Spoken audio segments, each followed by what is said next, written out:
Pasko na naman! Pero alam niyo ba, merong ilang tao na mahilig sa kakaibang laro tuwing Kapaskuhan. What? Ang laro na tinatawag na paano mo sisirain ang pagdiriwang ngayong Pasko. Sa English, how to be a party pooper. Teka, bago magalit ang ninang at ninong natin, hindi to literal ha.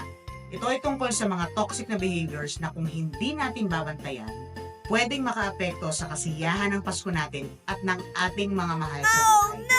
Ito ang 5 paraan kung paano mo sisirain ang pagdiriwang ng Pasko. Una, maging pabibo sa mga regalo. Yung iparamdam natin sa iba na hindi sapat ang regalo nila kasi yung iyo, branded.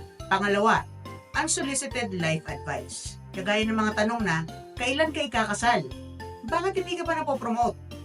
Kasi tita, hindi lahat ng mga tanong kailangang masagot ngayong Noche Buena. Pangatlo, maging food police. Nako, ang taba mo na. Ang dami mo nang kinain. Hindi ba pwedeng kumain ng hamon nang walang judgment? Pang-apat, comparisons galore. Buti pa yung pinsan mo may bagong kotse. Ikaw kailan? Kalma ka lang. Hindi ito kompetisyon. Pang-5, ghosting obligations. Merong nag-invite sa inyo pero ginost ninyo.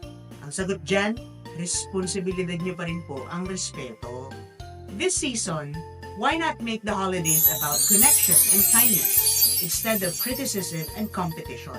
Mahirap bang maging masaya para sa iba? Hindi naman, di ba?